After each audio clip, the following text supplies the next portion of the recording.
Welcome to the Case Study Learning Series in Human Resource Management by Skilled MBA. In this session, we explore a real-life case of extended parental leave in Taiwan's public sector. The story centers on Mrs. Chiang, a government employee who took an extended leave period of nearly 4 years. Her case raises ethical, legal, and organizational dilemmas. We'll analyze how such policies, while legally supported, impact coworkers, HR processes, and perceptions of justice within the workplace. Let's start with the key events. August 2017. Mrs. Chiang takes extended parental leave from the National Taxation Bureau. Several years pass. Her colleagues absorb her workload or train temporary replacements. June 2021, after nearly 4 years, she requests to return to work. Shortly after, she applies for further leave following COVID-19 vaccination. This timeline sets the stage for a deeper discussion on fairness, rights, and organizational balance. This situation brings forth complex perspectives. Legal. Mrs. Chiang's actions are fully compliant with Taiwan's generous parental leave policies, especially for public sector employees. Ethical. Concerns emerge around fairness to colleagues who bore extra responsibilities. Is the system being exploited? Managerial. Mrs. Haiku, her supervisor, must weigh individual entitlements against team morale, workload equity, and the precedent this may set. Taiwan's legal structure provides extended unpaid parental leave with job security, particularly strong in government roles. A sharp divide between public and private sectors. Public employees enjoy longer leaves and better job protection. Cultural push for family-friendly policies amid declining birth rates. This legal and cultural context supports the right to extended leave, but also introduces implementation challenges. The case underscores the ripple effects of long absences. Individual absence creates knowledge gaps and process disruptions. Colleague burden. Remaining staff absorb tasks, increasing stress and resentment. Temporary solutions. Replacement staff often lack training, onboarding takes time.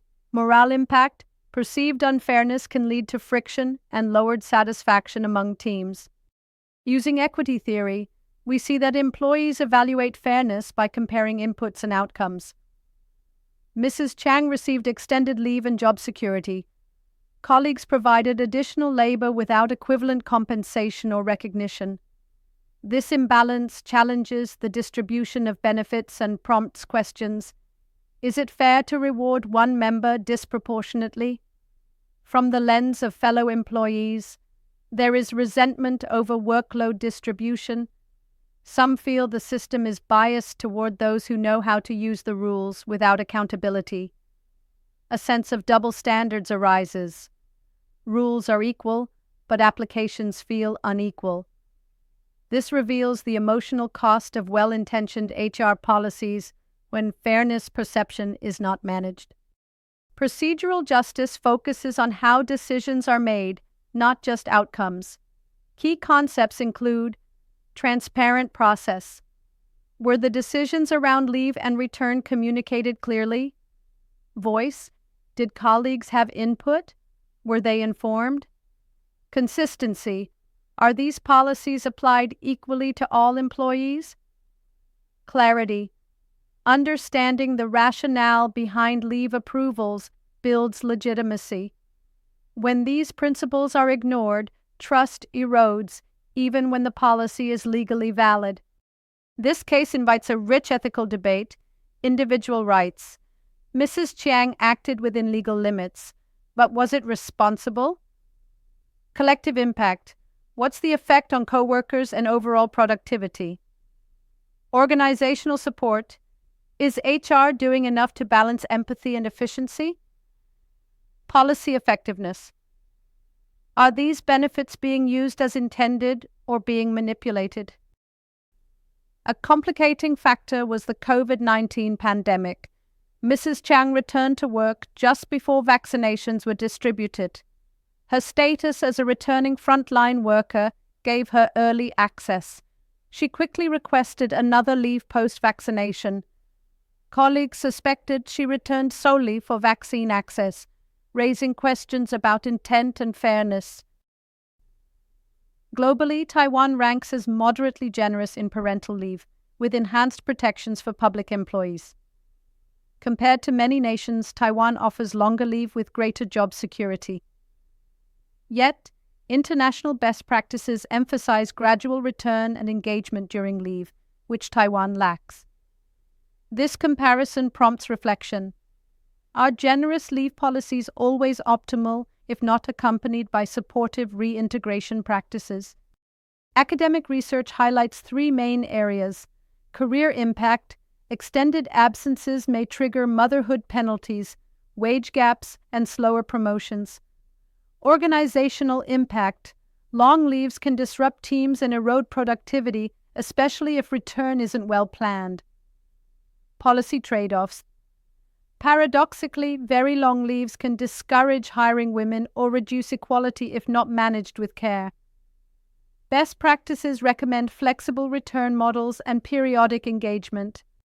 From a management standpoint, this case raises key questions: legal compliance, how to honor the law while maintaining team cohesion; morale, how to acknowledge colleague frustrations without undermining the returning employee; continuity, how to ensure service quality when long leaves occur; professional relationships, how to rebuild trust between colleagues and returning staff. The solution lies in a multi-layered HR response. Policy review, assess current leave structures, introduce optional mid-leave engagement and maximum duration thresholds. Transparent communication, clarify intentions, timelines, and impact expectations early. Flexible staffing. Build a temporary staffing pool and formalize knowledge handovers. Cultural development. Normalize caregiving while also reinforcing shared responsibility and transparency. First, we explore human resource management. This application focuses on using the case to understand the tensions between employee rights and organizational needs. Learners will engage in analyzing policy design, practical implementation, and the consequences of balancing legal obligations with strategic goals. Next, we dive into organizational behavior. Here, the case provides an opportunity to examine justice perceptions, equity theory applications, and psychological contract implications. Students will also investigate how organizational policies can shape group dynamics, particularly when those policies affect different team members in diverse ways. Lastly, we turn our attention to gender, family, and work. This section addresses structural barriers to work-family balance. It encourages learners to explore how gender expectations and caregiving responsibilities intersect with organizational leave policies and how culture influences employee experiences in this domain. Together, these applications enable a holistic understanding of HR practices through the lens of ethics, equity, and evolving workforce expectations. To conclude, this case offers deep insights into policy, ethics, and HR practice. Policy design matters. Without thoughtful application, good policies can cause harm. Justice perceptions. Employees care about fairness, both in outcome and process. Balance is essential. HR must navigate between legal rights and operational reality. Culture shapes policy. Leave policies reflect deeper values about work, gender, and community. Thank you for joining this edition of the Case Study Learning Series in Human Resource Management by Skilled MBA.